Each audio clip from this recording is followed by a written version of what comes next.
teman-teman, kembali lagi ke video selanjutnya, yaitu kalau tadi soal mekanik ya, soal mekanik sistem pendingin. Sebenarnya kalau di dalam AC itu ada dua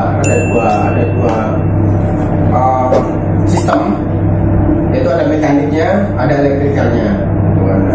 Cuman kalau elektrikalnya itu bicara kontrol, memang setiap AC itu beda-beda. Kalau bicara kontrol, ada proteksi macam-macam lah, ada banyak proteksinya juga kan, gitu kan. Nah, itu nanti kita bahas di video selanjutnya kan.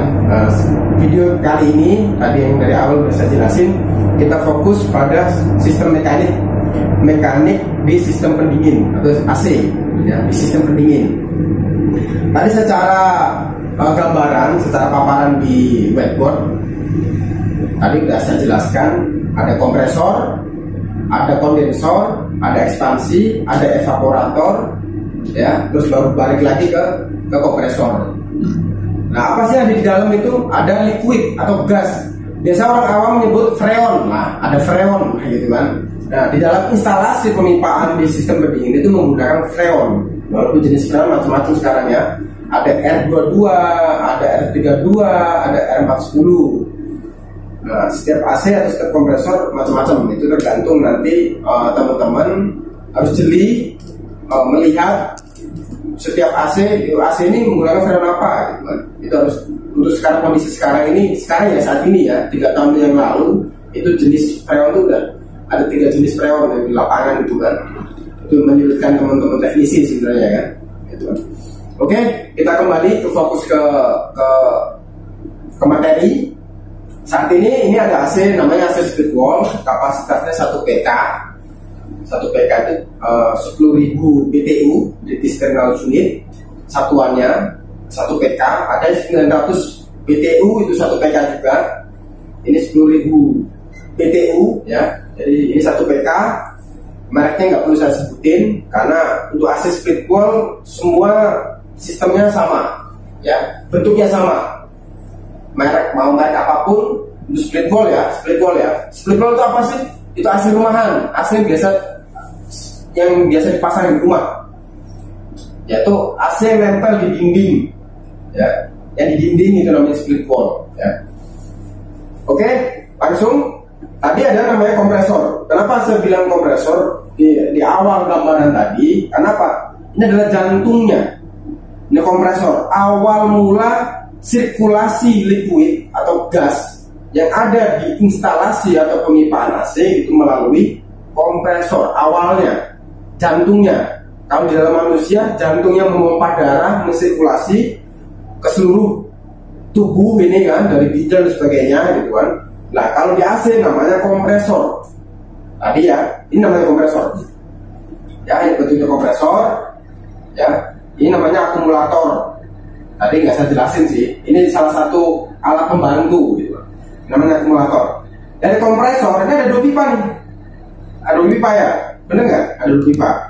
Mana yang pipa bisa atau nekan? Karena tadi mengkompresi kan, dia kompresor itu cara kerjanya nekan, ngisep.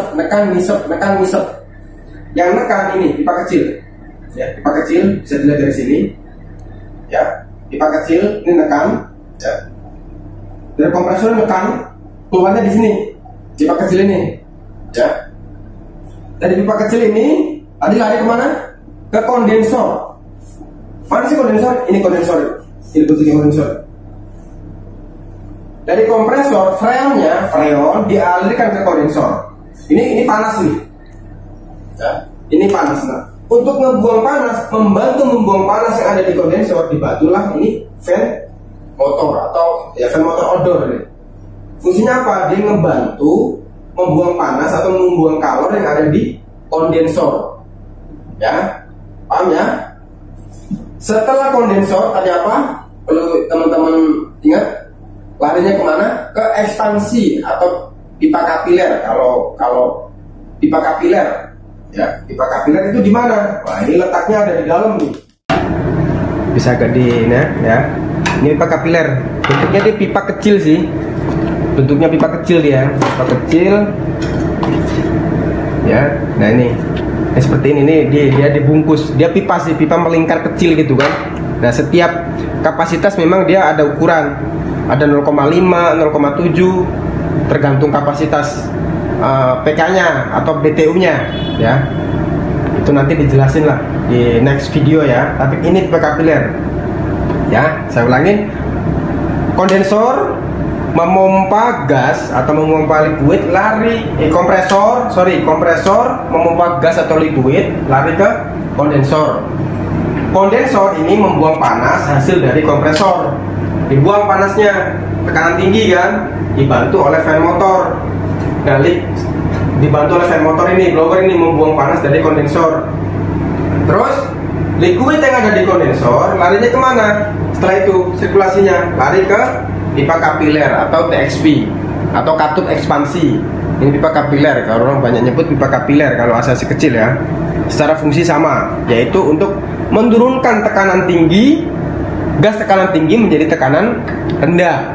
Nah, dari sini nih, dari ini tekanan tinggi nih, dari kondensor tekanan tinggi, keluar dari pipa kapiler menjadi tekanan rendah. Setelah itu lari kemana? Ya, ini namanya cacar valve. Ini valve nih, ini valve. Ini valve discharge. Larinya ini ke evaporator yang ada di indoor di dalam ruangan. Ya. Setelah itu dari evaporator diisap lagi oleh kompresor. Ini pipanya, namanya pipa suction. Valve ini, valve suction nih namanya. Dia menghisap lagi, kompresor menghisap lagi. Larinya kemana? Setelah itu lari ke di sini. Oke, lari ke akumulator. Ini satu bagian dari kompresor juga. Ini namanya akumulator. Apa sih fungsinya akumulator? Itu untuk menyaring atau memisahkan antara oli atau liquid untuk gas menjadi gas. Ya, jadi akumulator ini setelah tadi dari evaporator masuk ke akumulator, itu kan masih ada liquidnya pasti kan, ada liquidnya. Nah, disaring di sini nih, saringan lah ini disaring di sini di akumulator ini. Gasnya baru lari ke ini nyambung. Maaf, ini nyambung dari akumulator lah nyambung ke kompresor. Jadi masuk ke kompresor itu sudah bentuk gas. Kenapa harus seperti itu? Meringankan kerja kompresor. Jadi kompresor kerjanya pistonnya atau scrollnya itu biar nggak berat. Kurang lebih seperti itu ya. Ini mesin odor AC ya. Itu secara mekaniknya seperti itu. Oke, teman-teman, ini namanya mesin indoor ya, mesin indoor. Tadi indoor itu sambungan kan, di sini ada yang namanya evaporator. Mana sih evaporator? Ini evaporator. Ini evaporator ya. Ini bagian indoor. Ini evaporator. Ini PCB control ya, PCB control untuk menghidupkan AC. Ini di sini. Nah, kita hanya fokus pada mekaniknya aja ya, mekaniknya aja. Ini nanti dibahas selanjutnya. Ini namanya evaporator. Nah, evaporator ini tadi sirkulasi freonnya atau sirkulasi gasnya, liquidnya itu dari apa tadi? Dari setelah pipa kapiler. Tadi setelah pipa kapiler yang ada ekspansi valve discharge ya. Valve discharge itu dingin.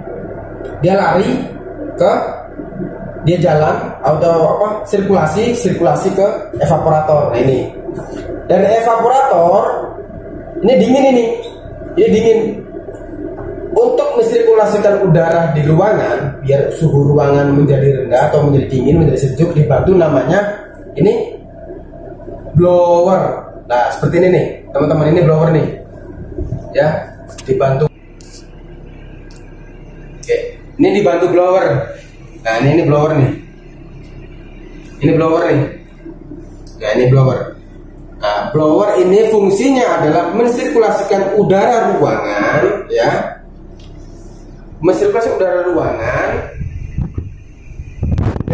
dari suhu tinggi atau panas lah, suhu panas menjadi suhu rendah atau sejuk. Seperti apa? Gambarannya seperti ini.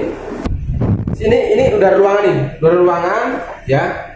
Oke, dihisap lagi dari udara ruangan masuk ke evaporator, keluar dari sini nih, dari mulut indoor. Udah gitu aja muter sirkulasi ya. Udah begini terus. Ini suhu hangat masuk kayak evaporator, karena ini sifatnya dingin ya, dia dingin, keluar lagi, muter, keluar lagi, udah gitu aja ya. Misal di sini udara kotor keluar, masuk ke evaporator jadi bersih. Kenapa? Di sini juga nanti ada filternya. Di sini ada filter, salah satu alat ya, alat apa? Aksesorisnya ya, aksesoris pendukung.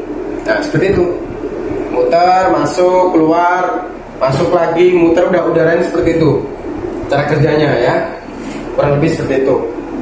Oke, jadi cukup itu. Ini namanya indoor ya.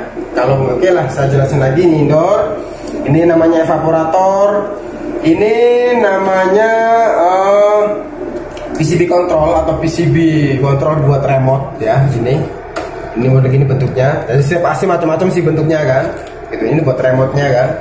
Itu ini PCB buat kontrolnya untuk menggerakkan odor. Jadi perlu teman-teman ketahui, odor itu dijalankan dari PCB indoor. Jadi bukan di indoor, di odornya ada powernya enggak. Jadi yang menjalankan odor, yang menggerakkan odor itu adalah PCB indoor. Melalui apa? Ya, ada nanti dijelasin di next video. Ini namanya termis sensor udara ya, untuk membaca suhu udara ruangan. Ini namanya sensor udara. Sensor udara. Nah, ini sensor tabung. Sensor tabung untuk membaca ketika terjadi frost, terjadi pembekuan, dia secara otomatis memerintahkan kompresor untuk mati. Ini juga sama, sensor udara nih. Ini sensor udara, semua jenis sensor udara sama nih, seperti ini. Mau saya sebesar, saya kecil sama. Ya, AC yang 10 PK juga modelnya seperti ini. Ini kayak kaca gini kan. Nah, ketika suhu tercapai ruangan sesuai temperatur yang diinginkan atau ya diinginkan, otomatis mesin odor akan mati. Kurang lebih seperti itu cara kerjanya ya. Kurang lebih seperti itu. Saya kira cukup sebagai pengantar ya.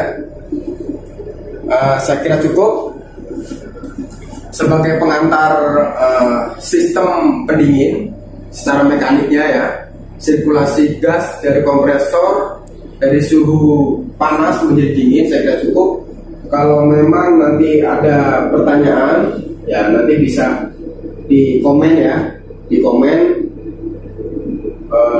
komen atau karena ini nanti bisa gabung di YIM atau Yayasan Indonesia Membangun, karena Yayasan Indonesia Membangun mau akan mengadakan training atau membagi pengetahuan lah tentang AC gitu kan. Kebetulan saya juga di situ sebagai trainernya, berbagi pengetahuan, berbagi skill ke teman-teman semua. Jadi langsung aja cari YIM, Yayasan Indonesia Membangun ya. Kalau seperti itu saya kira cukup. Wassalamualaikum warahmatullahi wabarakatuh. Oke teman-teman, terima kasih yang sudah menonton. Jangan lupa like dan subscribe jika kalian suka. Dukung terus channel saya ya. Semoga kalian suka dan saya akan memberikan selalu info-info yang bermanfaat untuk kalian biar kita sama-sama untuk belajar. Oke, terima kasih yang udah klik. Sampai jumpa.